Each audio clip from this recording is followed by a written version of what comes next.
Estás en la terapia intensiva, llega un paciente al quirófano, él o la anestesista te cuenta que es una cirugía abdominal programada, sin antecedentes respiratorios ni cardíacos. Entró por shock room, donde lo intubaron sin problemas, saturando bien.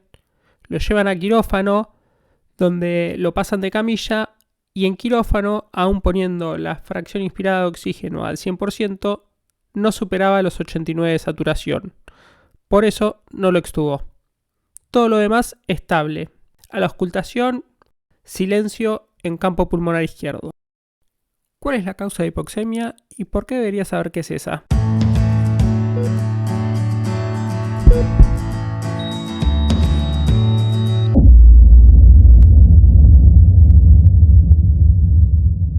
Ahora que ya tenemos más conocimiento sobre el funcionamiento de los modos y el seteo del ventilador, vamos a ver un poco de fisiopatología para unirlo con esos conocimientos. La ventilación mecánica se implementa para sustituir la ventilación espontánea, para mantener o mejorar la oxigenación. Por lo tanto, vamos a ver primero cómo respiramos nosotros, cómo llega el oxígeno a la sangre y cuáles son las causas de hipoxemia, para después meternos en las patologías más comunes dentro de la unidad de cuidados intensivos y entender cuáles serán nuestras estrategias para ventilar esas patologías. Vamos desde el principio.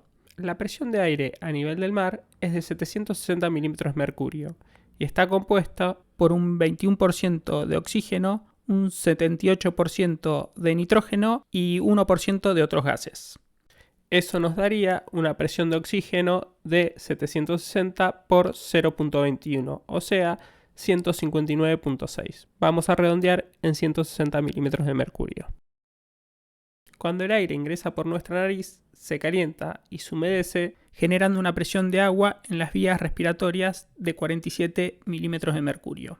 Esto quiere decir que si nos encontramos a nivel del mar, la presión inspirada de oxígeno sería de 760 milímetros de mercurio menos 47 milímetros de mercurio del vapor de agua por 0.21, que sería el porcentaje de oxígeno, lo que nos daría una presión inspirada de oxígeno de 150 milímetros de mercurio. Cuando llega al alvéolo, se junta con el dióxido de carbono, que como en el aire atmosférico la concentración es mínima y casi no existen barreras para la difusión del dióxido de carbono, podemos decir que el dióxido de carbono alveolar proviene del metabolismo corporal y es igual a la presión arterial del mismo.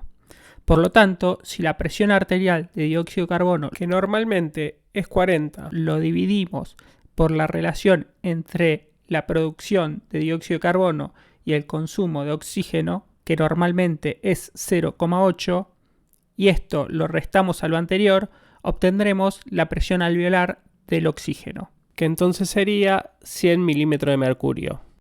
Acá tenemos la ecuación, que es la presión alveolar de oxígeno igual a la presión inspirada de oxígeno menos la presión alveolar del dióxido de carbono sobre la constante. Esta presión de oxígeno es superior a la presión de oxígeno que tiene la sangre de las venas, por lo que el oxígeno pasará por difusión simple a la sangre. Sin embargo, la presión arterial de oxígeno normal es de 95 a 98 milímetros de mercurio. No es igual a la presión alveolar de oxígeno. Esto sucede por un shunt fisiológico y la desigualdad entre la ventilación y la perfusión en algunos alvéolos. ¿Qué es el shunt fisiológico? Es la parte del gasto cardíaco que no pasa a través de los capilares pulmonares y la sangre no oxigenada proveniente de algunas venas bronquiales y algunas venas cardíacas menores, se mezcla con la sangre oxigenada en la vena pulmonar o en la aurícula izquierda, dándonos como resultado esa presión de oxígeno menor a la presión alveolar. ¿Y qué es la diferencia ventilación-perfusión? En general, cuando hablamos del pulmón, lo tomamos como un todo, pero la realidad es que dentro del pulmón, cada uno de los millones de alvéolos tiene su ventilación y su perfusión. Algunos alvéolos tienen más ventilación que otros y algunos tienen más perfusión que otros. West dice que tanto la ventilación como la perfusión aumentan del ápice a la base, pero la perfusión aumenta más que la ventilación.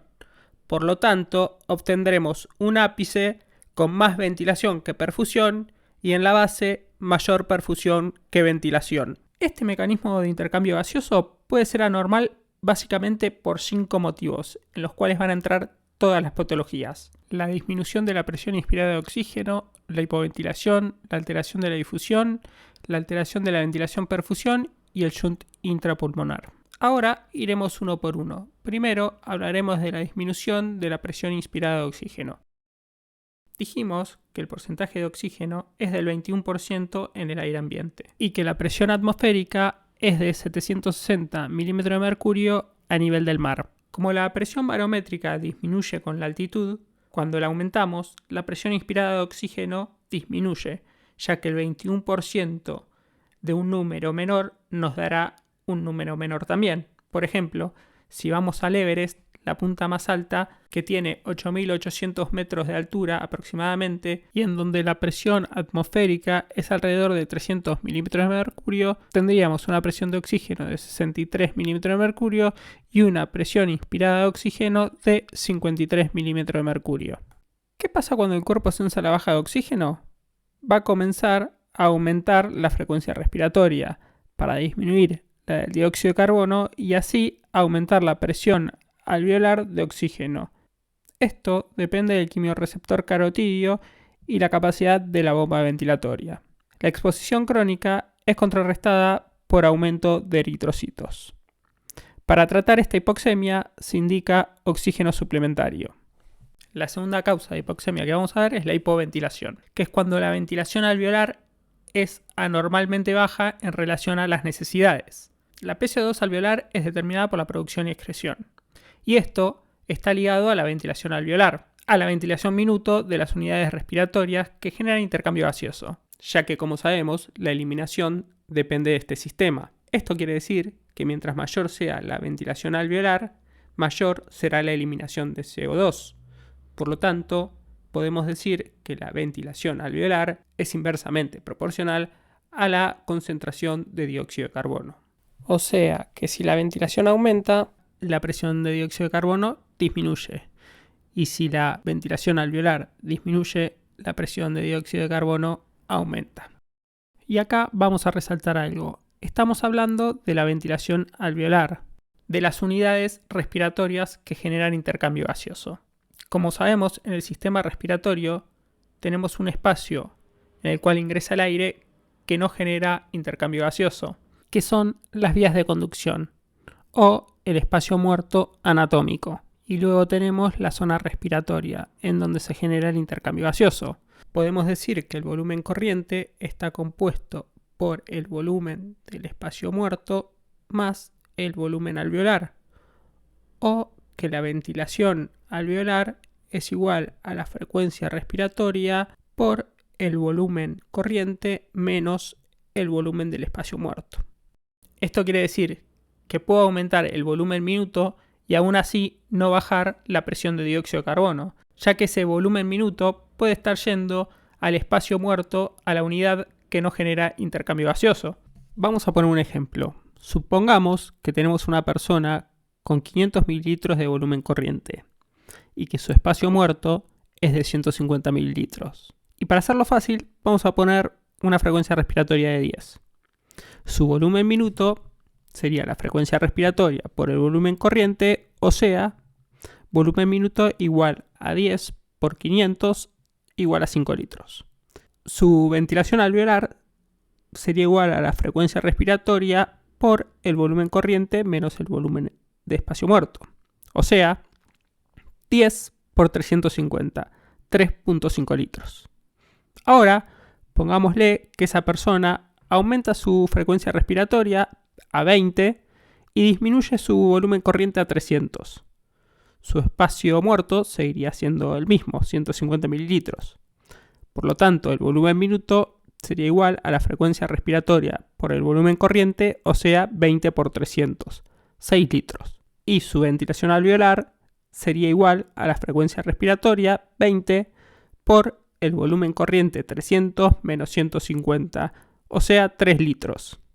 Esto quiere decir que a pesar de su aumento del volumen minuto, disminuyó su ventilación alveolar y por ende aumentó la concentración del dióxido de carbono. Ahora, ¿por qué estamos hablando del dióxido de carbono si supuestamente teníamos que hablar de la hipoxemia. Si recuerdan la fórmula de la presión alveolar de oxígeno, van a recordar también que mientras mayor es la presión de dióxido de carbono, menor es la presión de oxígeno alveolar que tendremos. La tercera causa que vamos a ver es la alteración de la difusión. Es la alteración del pasaje de oxígeno del alveolo al capilar pulmonar, como consecuencia del aumento en el grosor de la membrana alveolo-capilar, generalmente por inflamación o fibrosis del parénquima pulmonar. El pasaje de gas, según la ley de Fick, es proporcional al área de la membrana, a la constante de difusión y a la diferencia de presión a ambos lados de ella, e inversamente proporcional al grosor de la membrana. Recordemos que la constante de difusión tiene que ver con la solubilidad del elemento y del peso molecular. Y acá vamos a decir que el dióxido de carbono se difunde 20 veces más rápido que el oxígeno. Dato importante. El eritrocito permanece en promedio 3/4 de segundo en los capilares, aunque el equilibrio en un pulmón normal se da en el primer cuarto de segundo. Por eso, en general, hay amplia reserva para la difusión. Y, normalmente, la alteración de la difusión, como puede ser el engrosamiento de la barrera hematogaseosa por una fibrosis del parénquima, puede llevar a la hipoxemia cuando se combina con otro mecanismo de hipoxemia o con acortamiento en el tránsito de la sangre en el pulmón. Por ejemplo, en el ejercicio, en donde el tiempo puede reducirse hasta 1/4 de segundo y revierte con fracción inspirada de oxígeno alta. La cuarta que vamos a ver es la alteración en la ventilación-perfusión. Es el desbalance entre el flujo sanguíneo y la ventilación, lo que genera diferente composición de gas alveolar en diferentes regiones del pulmón. Esta distribución, en condiciones normales, es heterogénea ya de por sí, y se ve aún más afectada en estados de enfermedad. Y vamos un poco más allá con esto.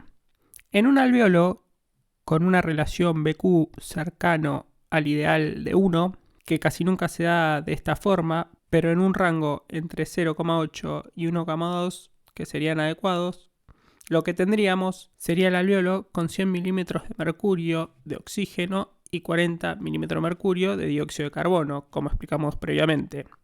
Ahora, supongamos que la perfusión de este alveolo se interrumpe, por lo que solo seguiría ventilando. Lo que pasaría sería que el aire alveolar tendería a igualar a la presión inspirada de oxígeno, o sea, 150, con un dióxido de carbono cercano a lo que inhalamos, que es de 0. A esta región ventilada, pero no perfundida, la llamaremos espacio muerto. Ahora, cuando lo que se interrumpe es la ventilación del alveolo, pero la perfusión continúa, el oxígeno que tiene el alveolo seguirá pasando al capilar hasta quedar en 40, hasta igualar al oxígeno de la sangre venosa, y el dióxido de carbono subiría a 45, igualando también la presión venosa. Y por ende, la sangre que saldría de la zona pulmonar será venosa y se juntará con la sangre oxigenada, como pasaba con el shunt fisiológico. A esto se lo llama shunt o cortocircuito, pero como recordarán, este ítem lo pusimos como una causa diferente. ¿Y por qué lo pusimos aparte si es una alteración entre la ventilación y la perfusión? Porque de todas las posibilidades que tenemos dentro de esta alteración entre ventilación y perfusión, es la única que no revierte con una fracción inspirada de oxígeno al 100%. ¿Y por qué no revierte? Cuando ponemos la fracción inspirada de oxígeno al 100%, los alveolos afectados no van a recibir aire, por lo tanto, da igual si pongo la FiO al 21 o al 100%. Y los alveolos sanos, aunque ponga la FiO2 al 100%, no pueden compensar esta baja de oxígeno, ya que si recordamos la curva de disociación de la hemoglobina, podríamos decir muy burdamente que la sangre ya está llena de casi todo el oxígeno que puede llevar, con una presión alveolar de oxígeno de 100 milímetros de mercurio. Por lo tanto, aunque genere una presión de oxígeno muy alta en el alveolo y una diferencia de presión de oxígeno con la sangre va a ser incapaz de captar mucho más oxígeno y la oxigenación aumentará poco. Ahora, con estos conocimientos, les voy a repetir la pregunta, así la piensan para la próxima. Estás en la terapia intensiva, llega un paciente al quirófano, él o la anestesista te cuenta que es una cirugía abdominal programada, sin antecedentes respiratorios ni cardíacos. Entró por shock room, donde lo intubaron sin problemas, saturando bien. Lo llevan a quirófano, donde lo pasan de camilla, y en quirófano, aún poniendo la fracción inspirada de oxígeno al 100%, no superaba los 89 de saturación. Por eso no lo extubó. Todo lo demás estable. A la auscultación, silencio en campo pulmonar izquierdo. ¿Cuál es la causa de hipoxemia y por qué debería saber qué es esa?